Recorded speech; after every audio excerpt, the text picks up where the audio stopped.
Saudara, 2 hari lagi calon gubernur Jawa Timur akan menggelar debat perdana yang nantinya juga akan ditayangkan oleh Kompas TV. Selama masa kampanye yang sudah digelar sejak akhir September lalu, apa saja kemudian program-program yang mulai diterima oleh pemilih. Kita bahas juga soal persiapan debat perdana nanti. Bergabung bersama kami di rumah Pilkada ada analis politik dari Universitas Brawijaya, Anang Sujoko. Selamat sore Mas Anang.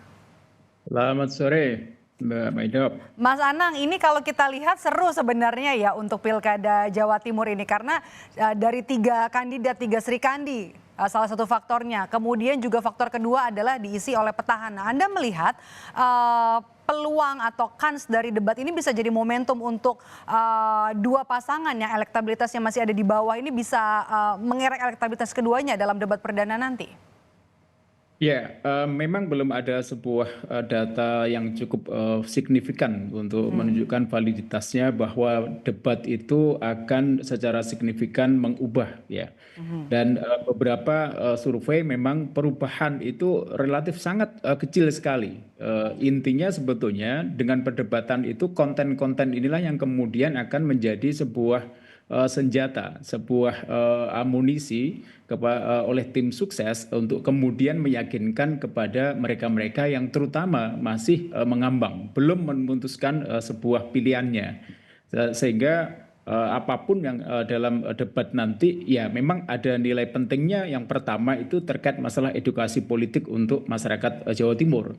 Tetapi ketika berbicara apakah nanti akan membuat sebuah perubahan yang signifikan terhadap posisi yang saat ini, menurut saya tidak terlalu signifikan perubahannya. Ini hanya sebatas sebagai sebuah proses pendidikan politik untuk warga, kemudian untuk memastikan bahwa setiap kandidat itu memiliki persiapan yang cukup bagus, dan memastikan juga setiap kandidat itu juga memiliki visi misi yang terukur dan teruji. Dan debat ini kan sebetulnya lebih mengarahkan kepada pematangan itu. Nah, nanti siapa kemudian yang matang?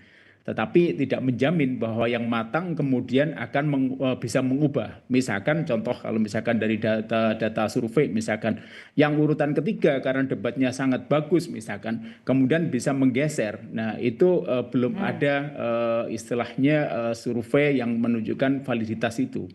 Karena kalau kita lihat tren dari survei saat ini kan cukup signifikan perbedaannya antara peringkat 1, 2, 3. Itu sangat signifikan sekali. Nah, di awal saya katakan kalaupun toh ada perubahan, perubahannya sangat kecil sekali persentasenya. Ya. Mas Anang, kalau Anda bisa memprediksi nih jalannya debat bakalan seperti apa? Karena tadi sekali lagi ini juga diikuti oleh 3 Sri Kandi kemudian yang bertarung di Pilgub Jawa Timur. Dan kalau kita lihat dari masing-masing program sebenarnya semuanya hampir sama. Soal ekonomi, kemudian juga SDM berkualitas, soal peningkatan kesejahteraan dan juga ekonomi. Ya, ya, saya melihat dari visi misi atau program-program yang ditawarkan memang tidak ada, menurut saya tidak ada sesuatu yang cukup Spesial. fenomenal, cukup baru, hampir sama aja lah dari posisi itu. Tetapi dalam perdebatan itu, ketika saya melihat bicara terkait masalah retorikanya, gaya bicara dari masing-masing calon ini memiliki karakter tersendiri. Contoh misalkan kalau kita lihat petahana misalkan Ibu Khofifah itu memiliki gaya bicara atau komunikasi publiknya yang lumayan tertata, teratur emosionalnya, sehingga relatif kemudian bisa dipahami oleh masyarakat lapisan manapun ya.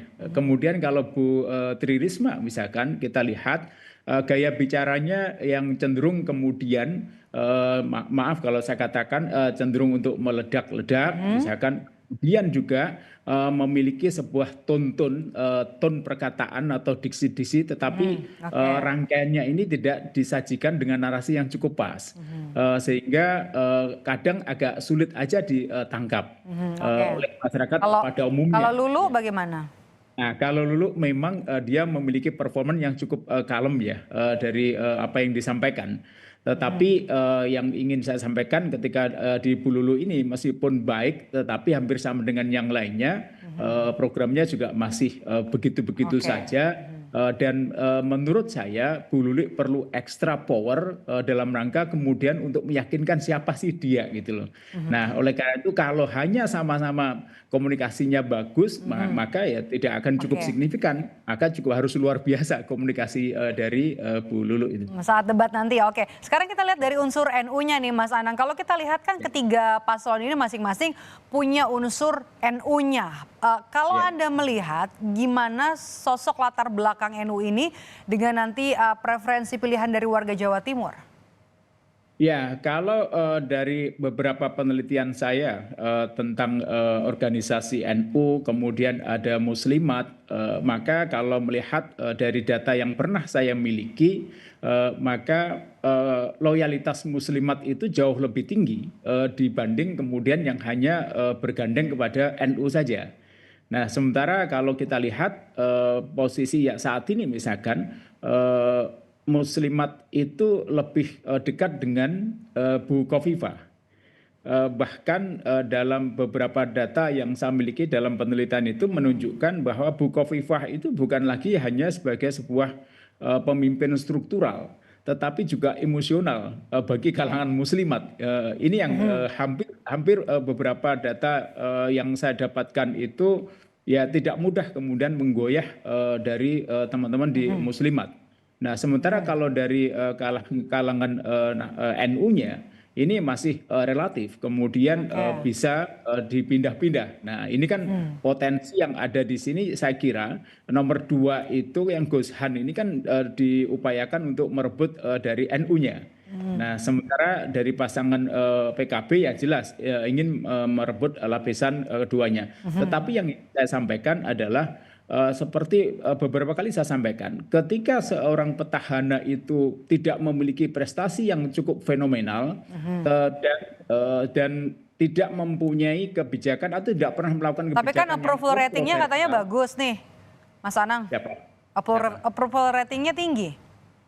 Ya, ya, maksud saya begini. Jadi petahana itu kalau tidak memiliki prestasi fenomenal, tapi juga tidak memiliki kebijakan kontroversi, maka dia memiliki modal yang jauh lebih tinggi dibanding pesaingnya. Oke, jadi nggak Ya. cukup hanya approval rating ya. Oke, ini yang menarik juga nih.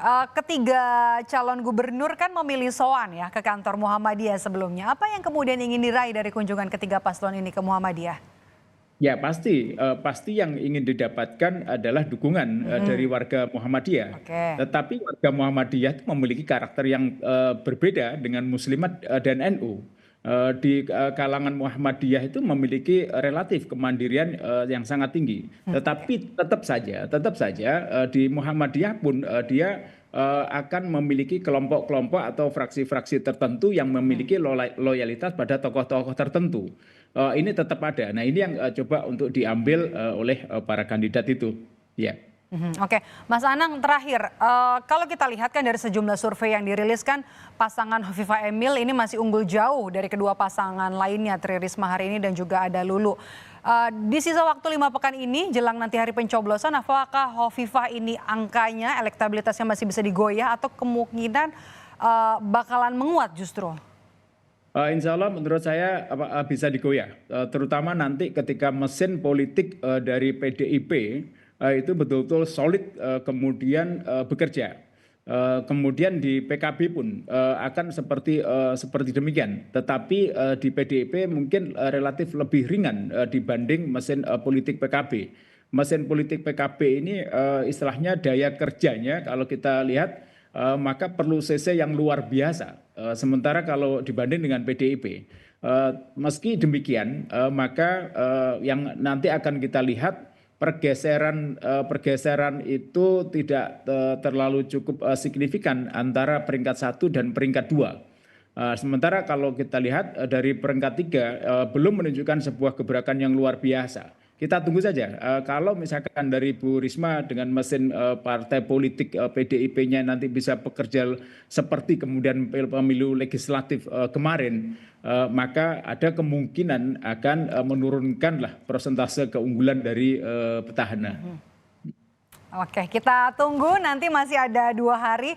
Kalau dari Mas Anang tadi bilang harusnya komunikasi nanti atau cara penyampaian pesan terutama program-program bisa dimaksimalkan dengan baik supaya nanti bisa memikat hati pemilih dari warga Jawa Timur. Terima kasih Mas Anang Sujoko sudah bergabung bersama kami di Rumah Pilkada.